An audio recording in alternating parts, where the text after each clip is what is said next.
Previously on Divorce Matters Today. If I weren't an atheist.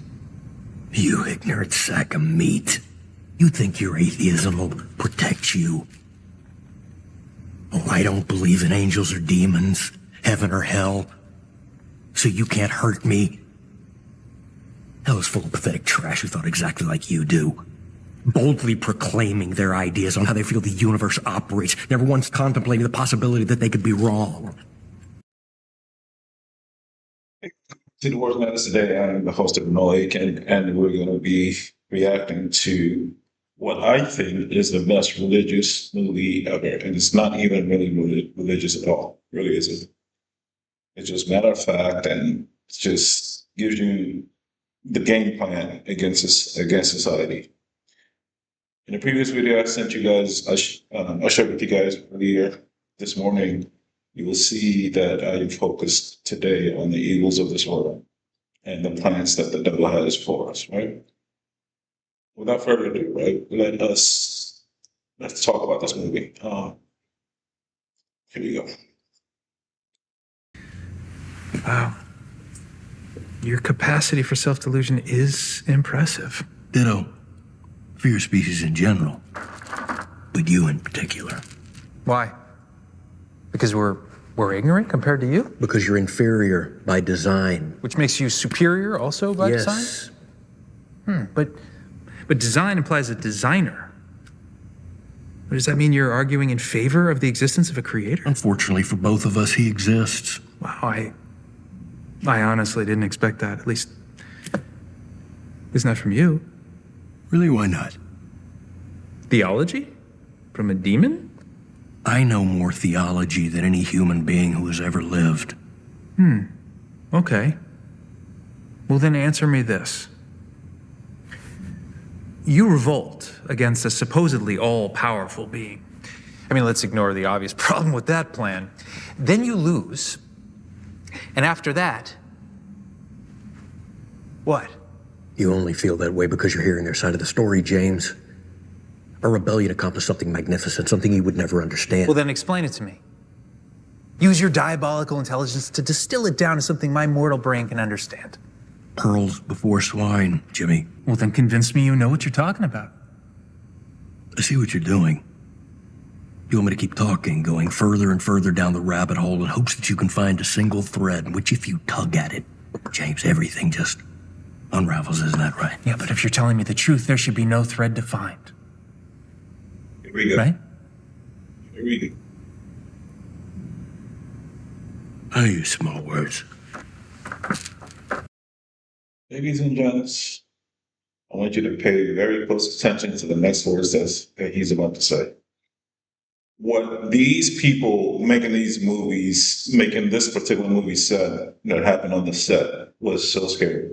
They said that so many things happened, like behind the scenes, they were not supposed to make this movie. So pay attention. Try and keep up. In the first moment of creation, our creation, long before what you call the universe existed, we contemplated ourselves, our own being. Ourselves meaning, what, the angels? That would be the most correct term, though I despise it, but yes. Beings of pure spirit endowed with will. We soon became aware of another will, an immensely powerful will, one we came to realize as our origin. God? The enemy. My master understood by endowing us with a will, we had the right to self-determination, that by giving us a will and its desires of our own, we're entitled to be free. Whereas the enemy insisted that by creating us, he was entitled to eternal gratitude, worship, and forced servitude. In a word, James, slavery to his will. That seems kind of unfair. Immensely unfair. Why give a will only to say you can't use it? He made us slaves. And if we rebelled, eternally condemned us. No do-overs. So much for love and mercy. So, is hell a state of being or a physical place? Yes. I think I meant that as an either or. It's both. which is painfully obvious to anyone who's ever been there. For years without measure, that's all there ever was. Heaven and hell, armed enemy camps in complete opposition. That is until you were created. My master immediately understood the long-term implications. Instead of forgiving us, the enemy was going to allow you to fill our vacant places in his realm. Your creation was nothing but a slap in our face. But my master also understood that if he could make man disobey, then his fate would mirror ours. And you didn't disappoint. Then came the tares among the wheat. In that moment, spirit became matter, flesh became a vessel. Self-will and self-seeking began a lusting after sin and impurity. And man, created to be king over nature, became its slave. A master, conquered and fettered. And sin brought him and his descendants to us. And we began our forever mission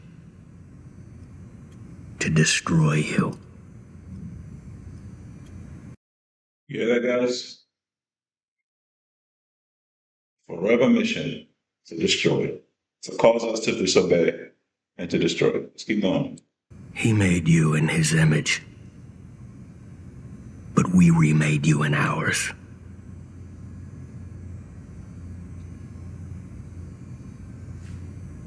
So that's it? That's your entire plan? Not to make something of your own, just to destroy us? No. Our plan is to hurt him, to punish him. And we do that by destroying what he loves, which is you. You're nothing but a means to an end.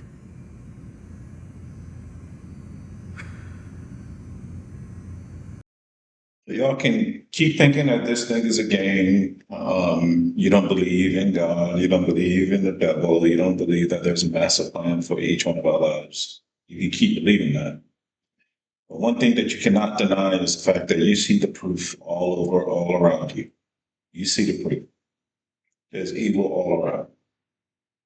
There's a plan, a focused plan that the devil has for each and every one of us. He watches every single day. Have you guys noticed that in the Bible, when you read the Bible, they say the plans of the devil is to steal, kill, and destroy. Have you guys noticed that? Kill, steal, and destroy. Now, what do you notice about the modern society? This is modern women and modern men. As modern men, we're just as guilty as women. It's just more pronounced with women. So I'm just going to use modern women as an example.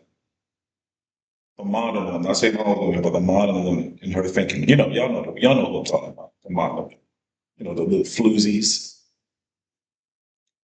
They are there to kill, steal, and destroy. Now let's break that down. Kill, abortions, steal your children away from you, destroy the family.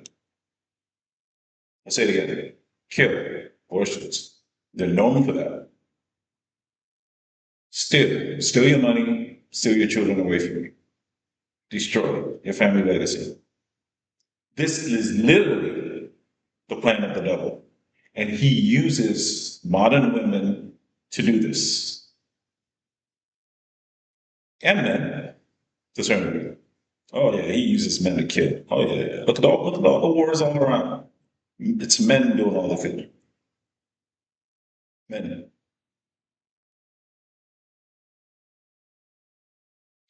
So when this guy Nefarious, this demon, he says that the master's plan, his master's plan, is to destroy us by causing us to disobey so that what? Our fate can mirror theirs. They already know what they're doing. And he wants to take as many people as possible. See, y'all keep thinking that it's a game.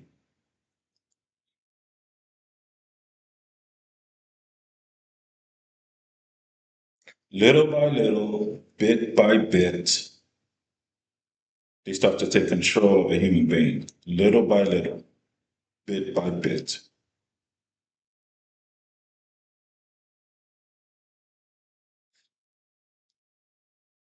Let's watch this. You think I'm evil, James? Evil isn't a clinical diagnosis. Good and evil are societal constructs, effectively subjective value statements. Do you think my victims thought I was evil? Why is it so important that I think you're evil?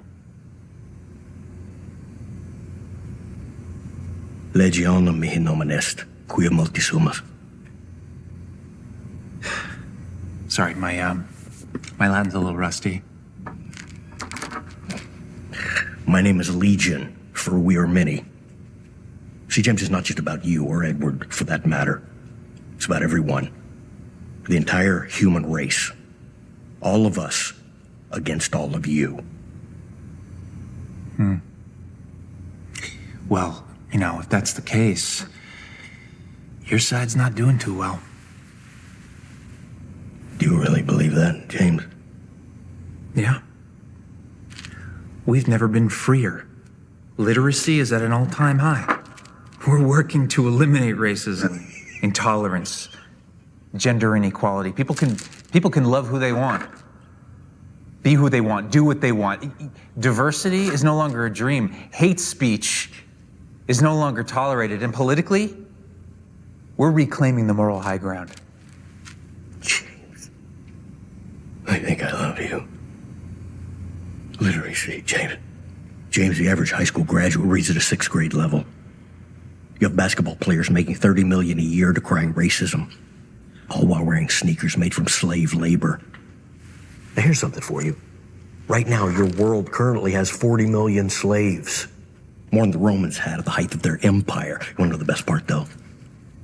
Half of those, half, are sex slaves, James.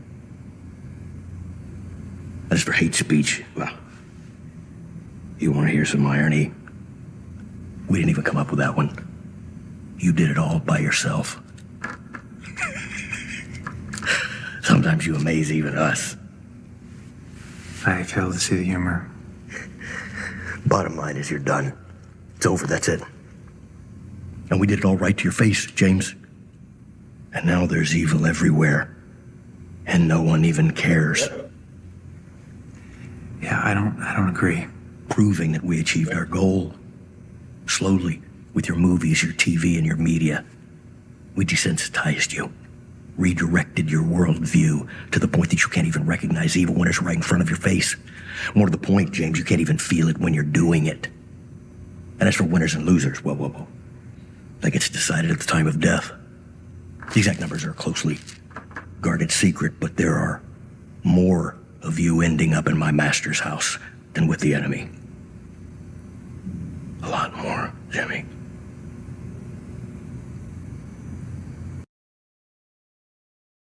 That doesn't scare you.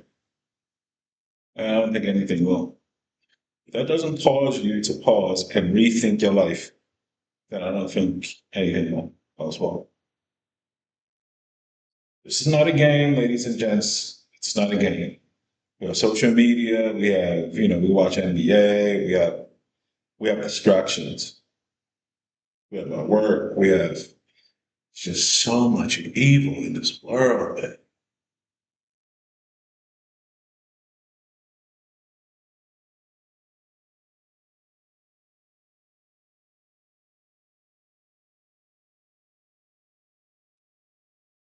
There are some people that have had experiences of being down under. They've died and they went down there and they've come back traumatized. They can't really talk about it because they say you have absolutely no idea what pain and suffering is. The thing that keeps me humble, that keeps me grounded, I'm gonna tell you something so simple. Something so simple. If there is a hell, what that means is that place, God is nowhere there. meaning God's goodness is no other. So what that means is there's no more air or barely nothing. There's no more food.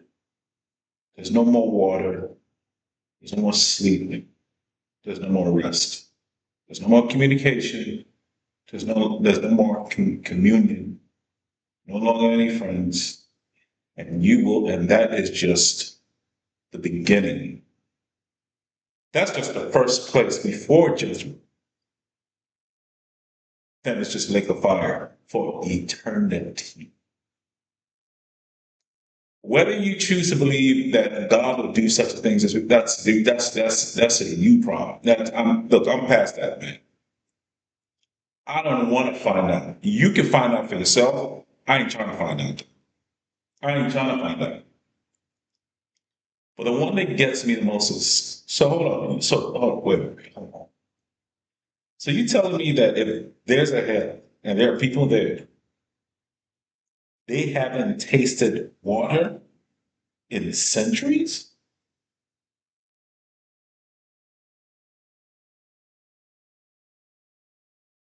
Water.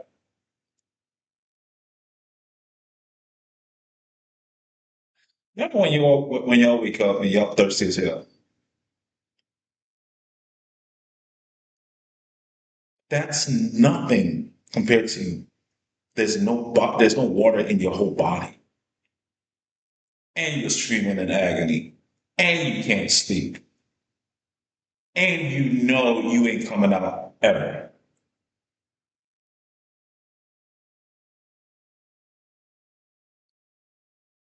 It's crazy, man. Crazy.